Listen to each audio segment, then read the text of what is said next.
Hi ಎಲ್ರಿಗೂ ನಮಸ್ಕಾರ, welcome back to my channel. ನಾನು ನಿಮ್ಮ ರಮ್ಯ ನವೀನ್. ಫ್ರೆಂಡ್ಸ್, ವ್ಲಾಗ್ನ ಇವತ್ತು ಈವ್ನಿಂಗಿಂದ ಸ್ಟಾರ್ಟ್ ಮಾಡ್ತಾ ಇದ್ದೀನಿ. ಇವತ್ತು ನಾನು, ಶಿವು, ರಕ್ಷಿತಾ, ಅಥರ್ವ ನಾವಿಷ್ಟು ಜನ ಹೊರಗೆ ಹೋಗ್ತಾ ಇದ್ದೀವಿ. ಸೊ ಹೊರಗೆ ಯಾಕೆ ಹೋಗ್ತಿರ್ಬೋದು ಗೆಸ್ ಮಾಡ್ತಿದ್ದೀರಾ? ಆ್ಯಕ್ಚುಲಿ ನಾವು ಹೊರಗೆ ಏನಕ್ಕೆ ಹೋಗ್ತಿದ್ದೀವಿ ಅಂದರೆ ದೀಪಕ್ ಜ್ಯುವೆಲ್ಸ್ಗೆ ಹೋಗ್ತಾ ಇದ್ದೀವಿ.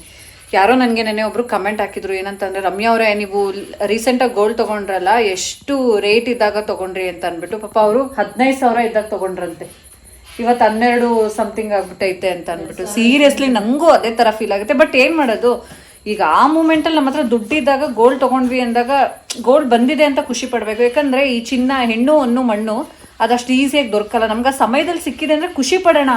ಈ ಟೈಮಲ್ಲಿ ನಮ್ಮ ಹತ್ರ ದುಡ್ಡು ಇರ್ತಿರ್ಲಿಲ್ವೇನೋ, ದುಃಖ ಯಾಕೆ ಪಡಬೇಕು, ಈಗ ಇದೆ ಅಂತ ಖುಷಿ ಪಡಬೇಕು ಅಷ್ಟೇ. ಸೊ ಬೇಜಾರು ಮಾಡ್ಕೊಳ್ಳೋದಕ್ಕೆ ಹೋಗ್ಬಿಡಿ, ಖುಷಿ ಪಡಿ ಆಯಿತಾ. ಸೊ ಅದೆಷ್ಟೇ ಕೊಟ್ಟು ತೊಗೊಂಡಿದ್ರು ಅಯ್ಯೋ ಇಷ್ಟೊಂದು ರೇಟ್ ಜಾಸ್ತಿ ಕಮ್ಮಿ ಆಗಿಬಿಡ್ತಲ್ಲ ಅಂತ ಫೀಲ್ ಮಾಡ್ಕೊಳಕ್ಕೆ ಹೋಗ್ಬಿಡಿ.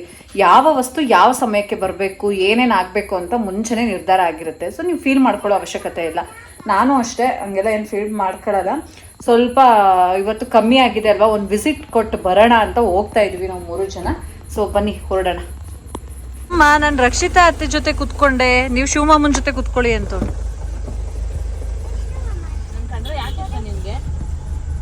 ಇದೇನ್ರಿ ಬಿಸಿಲಿಗೆ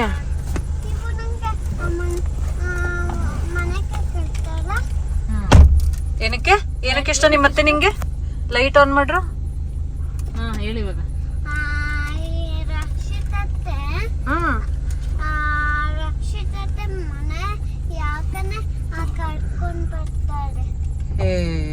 ನಿಂಗೆ ರಕ್ಷಿತಾ ಅತ್ತೆ ಯಾಕೆ ಇಷ್ಟ ಹೇಳು?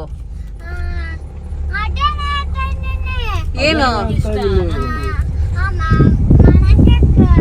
ಮನೆ ಕರ್ಕೊಂಡು ಹೋಗ್ತಾರ?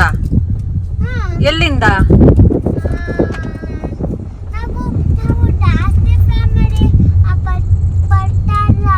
ಹಾ, ಜಾಸ್ತಿ ಫ್ಯಾಮಿಲಿ ಬಂದಾಗ ಓ ಅವ್ರ ಮನೆಗೆ, ರಕ್ಷಿತಾ ಅತ್ತೆ ಅವ್ರ ಅಮ್ಮನ ಮನೆಗೆ ಕಡ್ಕೊಳಗೆ, ಬೀಗ್ರು ಮನೆ, ಅದಕ್ಕೆ ಅವ್ರ ಮನೆ ಕರ್ಕೊಂಡು ಹೋಗ್ತಾರೆ ಅಂತನಾ? ಅದಕ್ಕೆ ಇಷ್ಟನಾ? ಈಗ ರಕ್ಷಿತಾ ಅತ್ತೆದ ಅದೆಲ್ಲ ಮನೆ, ಈಗ ಶಿವಮಾಮನ್ ಮನೆನೇ ರಕ್ಷಿತಾ ಅತ್ತೆ ಮನೆ. ಅಜ್ಜಿ ಮನೆ ಅಂತ ಅನ್ಕೊಂಡು ಹೋಯ್ತಿಯಲ್ಲ. ಅವನು ಏನಂತ ಇರೋ ಗೊತ್ತಾ, ನೆನ್ನೆ ಯಾವ್ದು ನಿಮ್ದು ಫೋಟೋ ಫ್ರೇಮ್ ಐತಲ್ಲ ಅದು ನೋಡ್ಬಿಟ್ಟು, ಅಮ್ಮ ರಕ್ಷಿತಾ ಅತ್ತೆ ಅವ್ರ ಮನೆಗೆ ಏನಕ್ಕೆ ತಗೊಂಡೋಗಿಲ್ಲ ಇದನ್ನ, ಇಲ್ಲ ಇಟ್ಟವ್ರಲ್ಲ ಅಂತ ಇದ್ದ. ಅದಕ್ಕೆ ಇಷ್ಟನಾ ನಿನ್ಗೆ? ನಿನ್ಗೆ ರಕ್ಷಿತಾ ಅತ್ತೆ ಅವ್ರ ಅಮ್ಮನ ಮನೆಗೆ ಹೋಗೋದಿಕ್ಕೆ ಇಷ್ಟನಾ?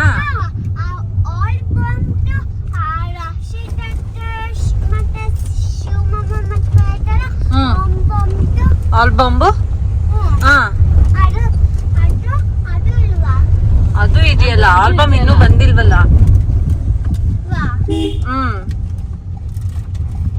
ಶಿವ್ ನನ್ ಕಾರ್ಡ್ ಕೊಟ್ಟೆ ಅಲ್ವಾ? ಏ BOB ಕೊಡ್ಲಿಲ್ವಾ?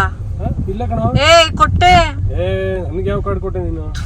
ನನಗೆ ಗೋಬಿ ತಿನ್ನೋ ಅದೃಷ್ಟನೇ ಇಲ್ಲ. ಅವನ್ ಹಾಕಿದ್ನೋ ಏನೋ, ಇನ್ನೇನು ಒಟ್ಟಿಗೆ ಊಟ ಮಾಡ್ಕೊಂಡು ಹೋಗೋಣ ಅಷ್ಟೇ. ಎಷ್ಟು ಸಲ ಮಿಸ್ ಆಗ್ತೈತೆ ನಂಗೆ. ಅಲ್ಲಂತೂ ಫುಲ್ಲು ಅಲ್ಲಿ ತಿನ್ಲೇಬೇಕು ಅಂತ ಫುಲ್ ಅನ್ಸ್ಬಿಟ್ಟೈತೆ, ಬಟ್ ತಿನ್ನಕ್ಕೆ ಆಗ್ತಾ ಇಲ್ಲ. ಅಲ್ಲಿ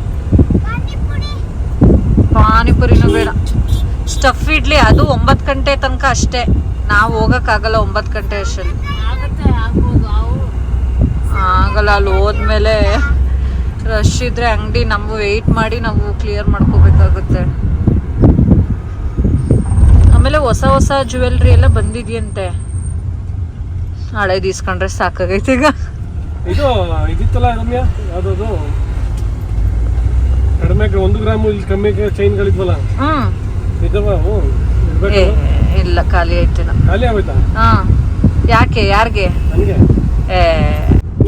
ಆಕ್ಚುಲಿ ನನಗೆ ಈ ಥರ ನೈಟ್ ಟೈಮ್ ಒಂಥರ ಕಾರಲ್ಲಿ ಹಿಂಗೆ ಹೋಗ್ತಾ ಇರೋದಕ್ಕೆ ಇಷ್ಟ. ಗಾಳಿ ಬರ್ತಾ ಇರಬೇಕು, ಟ್ರಾವೆಲ್ ಮಾಡಬೇಕು ಅಂತ. ಇಷ್ಟು ದೂರಕ್ಕೇನೆ? ಅದೇನು ಅವಾಗ ತಲೆನೋವು ಬರ್ತಿರುತ್ತೆ ನಿಂಗೆ?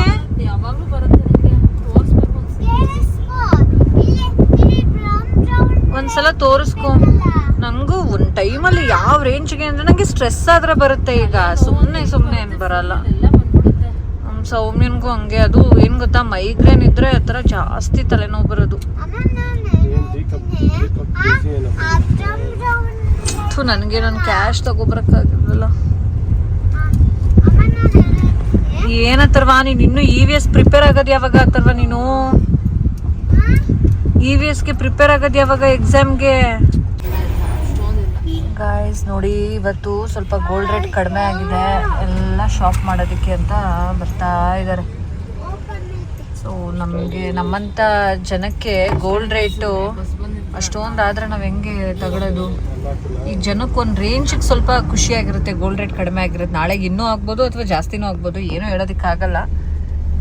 ಎಷ್ಟು ದೂರ ನಿಲ್ಲಿಸ್ತಾ ಇದೆಯಾ? ಜಾಗ ಇಲ್ಲ, ಇಲ್ಲ ಬಸ್ ಸ್ಟ್ಯಾಂಡ್ ಮುಂದೆ ನಿಲ್ಲಿಸ್ಬೇಕಿತ್ತು. ಇಲ್ಲೇ ನಿಲ್ಲಿಸು, ಹೋಗೋಣ ಅಥರ್ವ, ಲೆಟ್ಸ್ ಮೂವ್. ಫ್ರೆಂಡ್ಸ್, ನಾವು ದೀಪಕ್ ಜ್ಯುವೆಲ್ಸಿಗೆ ಬಂದ್ವಿ. ಇಲ್ಲಿ ನೋಸ್ ಪಿನ್ಗಳು ನೋಡ್ತಾ ಇದೆ. ಆ್ಯಕ್ಚುಲಿ ಏನಂತ ಅಂದರೆ ಗೋಲ್ಡೆಲ್ಲ ಇವರಲ್ಲಿ ಈಗ ಅಕ್ಷಯ ತೃತೀಯ ಬರ್ತಾ ಇದೆ ಅಲ್ವಾ, ಬಸವ ಜಯಂತಿ.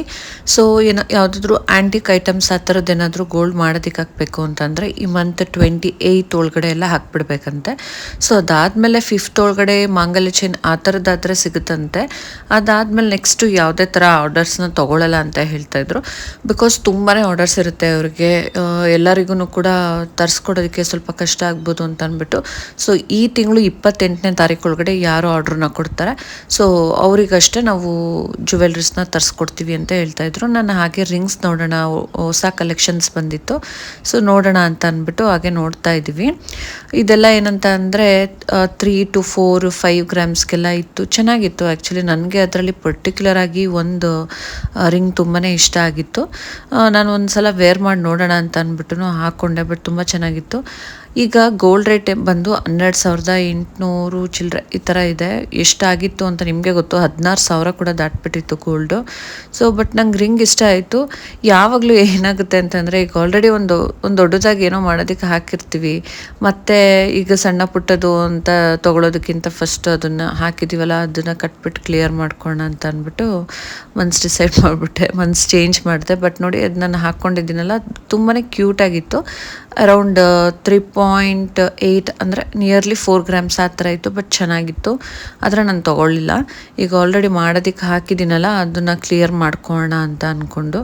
ಸೊ ಚೆನ್ನಾಗಿತ್ತು ಕಲೆಕ್ಷನ್ಸ್ ಎಲ್ಲ. ಇನ್ನೂ ಬರುತ್ತಂತೆ 5ನೇ ತಾರೀಕು ಒಳಗಡೆ ಫುಲ್ಲು ಹೊಸ ಕಲೆಕ್ಷನ್ಸು, ಹೊಸ ಸ್ಟಾಕ್ಸ್ ಎಲ್ಲ ಬರುತ್ತೆ. ಅವಾಗ ಬೇಕಿದ್ರೆ ನೋಡೋಣ ಅಂತ ಅಂದ್ಬಿಟ್ಟು ಸುಮ್ಮನಾದೆ. ಇನ್ನು ಅಲ್ಲಿಂದ ನಾವು ಏನಾದರೂ ತಿನ್ಕೊಂಡು ಹೋಗೋಣ ಅಂತ ಬಂದ್ವಿ.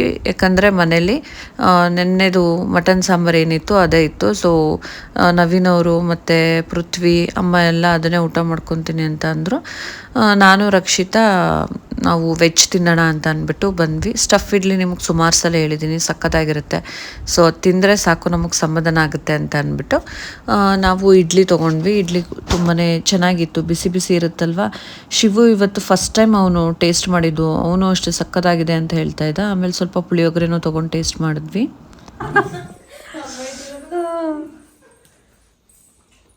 ಯಪ್ಪ, ಶೆಕೆ ಆಗ್ತೈತಲ್ವಾ ಫ್ರೆಂಡ್ಸ್. ನಾವು ಸ್ಟಫ್ ಇಡ್ಲಿ ತಿನ್ಕೊಬಂದ್ವಿ, ನಾನು ರಕ್ಷಿತಾ. ಈಗ ಇವರೆಲ್ಲ ಊಟ ಮಾಡ್ತಾ ಇದ್ದಾರೆ ಅಲ್ವಾ. ಏನಲ್ಲಿ ಹಂಗಿರುತ್ತೆ, ಕಳ್ದೋಗ್ಬಿಟ್ಟ. ನಮ್ಮ ಮೈಸೂರವರು, ಅಥವಾ ನೀವೇನಾದರೂ ಮೈಸೂರಿಗೆ ಬಂದಾಗ ಸಿದ್ಧಾರ್ಥ ಏನೋ ಅದು ಚಾಟ್ ಸ್ಟ್ರೀಟ್ ಕಡೆಯಿಂದ ಒಂಚೂರು ಡೌನ್ಗೆ ಹೋಗ್ಬೇಕಲ್ವಾ, ಮಹಾಲಕ್ಷ್ಮಿ ಈವ್ನಿಂಗ್ ಕಾರ್ನರ್ ಅಂತ ಏನೋ ಇದೆ. ಸೊ ಫ್ರೆಂಡ್ಸ್, ಒಂದ್ಸಲ ಟ್ರೈ ಮಾಡಿ ಫ್ರೆಂಡ್ಸ್ ಸ್ಟಫ್ ಇಡ್ಲಿನ. ನನಗೆ ಆ ಸಾಬೂನವನ ಯಾವ ಸಾಬೂದನ ಏನು ನಿಜ, ಆ ರೊಟ್ಟಿನೂ ಏನು ಅಷ್ಟೊಂದು ಇಷ್ಟ ಆಗಲಿಲ್ಲ. ಬಟ್ ಇದಂತೂ ಸ್ಟಫ್ ಇಡ್ಲಿ ಅಂತೂ ಚೆನ್ನಾಗಿತ್ತು. ಪುಳಿಯೋಗರೆ ಟೇಸ್ಟ್ ಮಾಡೋಣ ಅಂತ. ನನ್ನ ಮಗನಿಗೆ EVS ಎಕ್ಸಾಮು ಪ್ರಿಪೇರ್ ಆಗ್ತವನೆ. ಹೌದು, ಎಷ್ಟು ಚೆನ್ನಾಗಿ ಸಾಂಗ್ಗಳಾಗ್ತಾನೆ. ಹಾಕಿರ್ಲಿಲ್ಲ ಅನ್ಸುತ್ತೆ, ಸಾಂಗ್ ಹಾಕಿರ್ಲಿಲ್ವೇನೋ ಇವತ್ತು. ಕೇಳಿಸಿಲ್ವಾ ನಮ್ಗೆ? ನವೀನ್, ನಿನ್ ವಾಯ್ಸ್ಗೆ ಪಾಪು ಮಲ್ಕತವನೆ, ಸುಮ್ಮನಿರು. ಸಾಂಗ್ಸ್ ತುಂಬಾ ಚೆನ್ನಾಗಿರುತ್ತೆ. ಪಾಪ ಬರ್ದ ಮಗ್ನೆ, ಎಲ್ಲಿ ಕೊಡಿಲಿ, ಏನೇನು ಬರ್ತಿದ್ಯಾ ನೋಡ್ತೀನಿ. ಜಾಣ ನಮ್ಮ ಅಥರ್ವ ಎಷ್ಟು ಫಾಸ್ಟ್. ಗೋವಾ, ಆಮೇಲೆ ಕುಕುಂಬರು, ಕ್ಯಾಬೇಜು, ಪೀಸ್, ಫ್ರೂಟ್ಸ್. ಇವರೆಲ್ಲ ಊಟ ಮಾಡ್ತಾ ಇದ್ರಲ್ಲ, ಸೊ ನಾವು ಹಾಗೆ ಕುತ್ಕೊಂಡಿದ್ವಿ. ನಮ್ಮ ಅಥರ್ವಂಗೆ ಏನು ಅಷ್ಟೊಂದು ಸ್ಟ್ರೆಸ್ ಮಾಡಿ ಅವನು ಏನೂ ಕಲಿತೇ ಇಲ್ಲ ಅನ್ನೋ ಥರ ಇರೋದಿಲ್ಲ. ಆ್ಯಕ್ಚುಲಿ ನಾನು ಎಕ್ಸಾಮ್ಗೆ ಅಂತ ಪ್ರಿಪೇರ್ ಮಾಡ್ತಿರೋದೆ ಇವಾಗ. ಅವ್ನಿಗೆ ಹಿಂದಿನ ದಿನ ಅವ್ನಿಗೆ ಆಲ್ಮೋಸ್ಟ್ ಎಲ್ಲ ಗೊತ್ತಿರುತ್ತೆ, ಒಂದ್ಸಲ ರಿವಿಷನ್ ಆಗಬೇಕು. ಬಟ್ ಒಂದೊಂದು ಪರ್ಟಿಕ್ಯುಲರ್ ಆಗಿ ಗೊತ್ತಿರೋದಿಲ್ಲ, ಅದನ್ನು ಕಲಿಸ್ಬಿಡೋಣ ಅಂತ ಕಲಿಸ್ತಾ ಇದ್ದೀನಿ. ಬಟ್ ಅಷ್ಟೊಂದು ಸ್ಟ್ರೆಸ್ಫುಲ್ ಅಂತ ಏನು ಅನ್ಸಲ್ಲ ಇವನಿಗೆ ಕಲಿಸ್ಬೇಕಾದ್ರೆ, ಬಿಕಾಸ್ ಎಲ್ಲ ಕಲ್ತ್ಕೊಬಿಟ್ಟಿರ್ತಾನಲ್ಲ ಆಲ್ರೆಡಿ. ಈ ಟೇಬಲ್ಸ್ ವಿಚಾರದಲ್ಲಿ ಸ್ವಲ್ಪ ಅವನಿಗೆ ರಿವಿಷನ್ ಆಗಿಲ್ಲ, ಹಾಗಾಗಿ ಅದು ಕಷ್ಟ ಆಗ್ಬೋದು, ಮತ್ತು ಕನ್ನಡ ಕಾಗುಣಿತ ಕಷ್ಟ ಆಗ್ಬೋದು. ಸೊ ಅದು ಸ್ವಲ್ಪ ಜಾಸ್ತಿ ಪ್ರಾಕ್ಟೀಸ್ ಮಾಡಿಸ್ಬೇಕು. ಬಂಟು ಬಂದಮೇಲೆ ಏನಾಗ್ಬಿಡುತ್ತೆ ಅಂತ ಅಂದರೆ ಇವ್ನಿಗೆ ಓದ್ಸೋದಕ್ಕಾಗಲ್ಲ. ಅವನು ಬಂದು ಬುಕ್ ಎಳೆಯೋದು, ಪೆನ್ಸಿಲ್ ಎಳೆಯೋದು, ಏನಾದ್ರು ತರಲೆ ಮಾಡೋದು ಆ ಥರ ಮಾಡ್ತಾ ಇರ್ತಾನೆ. ಸೊ ಇತ್ತೀಚೆಗೆ ನಾನು ಅಥರ್ವಂಗೆ ಕರೆಕ್ಟಾಗಿ ಟೈಮ್ ಕೊಟ್ಟು ಓದಿಸಿಲ್ವೇನೋ ಅಂತ ನನಗೆ ಕೆಲವು ಸಲ ಅನಿಸ್ತಾ ಇರುತ್ತೆ. ಸೊ ಬಟ್ ಅವನು ಏನು ಎಕ್ಸಾಮ್ಗೆ ಏನಿದೆ ಅದನ್ನು ಬೇಗ ಬೇಗ ಕಲ್ತ್ಕೊಂಡ್ಬಿಡ್ತಾನೆ, ಹಾಗಾಗಿ ನನಗೇನೋ ಅಷ್ಟೊಂದು ಸ್ಟ್ರೆಸ್ ಅಂತ ಅನಿಸೋದಿಲ್ಲ. ಸೊ ಅವನು ಅದನ್ನೇ ಹೇಳ್ತಾ ಇದ್ದ, ಅಮ್ಮ ನಾನೆಲ್ಲ ಕಲ್ತ್ಕೊಂಡಿದ್ದೀನಿ ಅಮ್ಮ, ನೀವು ಏನು ಹೇಳಿದ್ರು ಬರೀತಾ ಇದ್ದ, ಅದೇ ಖುಷಿ ಅಲ್ವಾ. ಬಟ್ ನನಗೇನು ಅನಿಸ್ತು ಅಂತಂದರೆ ನನಗೆ ಒಂದು ಸ್ಯಾಟಿಸ್ಫ್ಯಾಕ್ಷನ್ ಇಲ್ಲ ನನಗೆ ಅವನಿಗೆ ನಾನೇನು ಓದಿಸ್ತಾ ಇದ್ದೀನಿ ಅದರಲ್ಲಿ. ನಂಗೆ ಇನ್ನೂ ಅವ್ನಿಗೆ ಸ್ವಲ್ಪ ಜಾಸ್ತಿನೇ ಟೈಮ್ ಕೊಟ್ಟು ಇನ್ನೂ ಸ್ವಲ್ಪ ಜಾಸ್ತಿ ಓದಿಸ್ಬೇಕು ಅಂತ ಅನ್ನಿಸ್ತಾ ಇತ್ತು. ಕೆಲವೊಂದು ಸಣ್ಣ ಪುಟ್ಟ ಮಿಸ್ಟೇಕ್ ಮಾಡಿಕೊಂಡು ಲಾಸ್ಟ್ ಟೆಸ್ಟಲ್ಲೆಲ್ಲ ನೋಡಿದ್ರಲ್ಲ, ಜಸ್ಟ್ 1 ಮಾರ್ಕ್ಸು ಅರ್ಧ ಮಾರ್ಕ್ಸಲ್ಲೆಲ್ಲ ರ್ಯಾಂಕಿಂಗ್ ಇವನಿಗೆ ಮಿಸ್ ಆಗಿರುತ್ತೆ. ಸೊ ಬಟ್ ಏನು ಮಾಡೋದು, ಮಕ್ಕಳಿಗೆ ಅಷ್ಟು ಇಷ್ಟು ಅಂತ ನಾವು ಪ್ರೆಷರ್ ಹಾಕೋದಕ್ಕಾಗಲ್ಲ. ಬಟ್ ಚೆನ್ನಾಗಿ ಓದಬೇಕು, ಮೇಯ್ನಾಗಿ ಅವರು ಅರ್ಥ ಮಾಡ್ಕೊಂಡಿರಬೇಕು, ಜಸ್ಟ್ ಮಾರ್ಕ್ಸ್ ಪರ್ಪಸ್ಸಿಗಲ್ಲ, ಅವ್ರು ಅರ್ಥ ಮಾಡ್ಕೊಂಡು ಅವ್ರಿಗೆ ಆ ನಾಲೆಡ್ಜ್ ಹೋಗಿರಬೇಕು, ಗೊತ್ತಾಗಿರಬೇಕು ಅಷ್ಟೇ. ಸೊ ಫ್ರೆಂಡ್ಸ್, ಇದಾಗಿತ್ತು ಇವತ್ತಿನ ಒಂದು ಪುಟ್ಟ ವ್ಲಾಗ್. ಸೊ ಮತ್ತೆ ನೆಕ್ಸ್ಟ್ ವ್ಲಾಗಲ್ಲಿ ನಾನು ಸಿಗ್ತೀನಿ. ಅಲ್ಲಿವರೆಗೂ take care and love you all. Bye. ಇನ್ನು ನನ್ನ ಚಾನಲ್ನ ಸಬ್ಸ್ಕ್ರೈಬ್ ಮಾಡ್ಕೊಂಡಿಲ್ಲ ಅಂದರೆ ಸಬ್ಸ್ಕ್ರೈಬ್ ಮಾಡ್ಕೊಳ್ಳೋದನ್ನು ಮರಿಬೇಡಿ. ಥ್ಯಾಂಕ್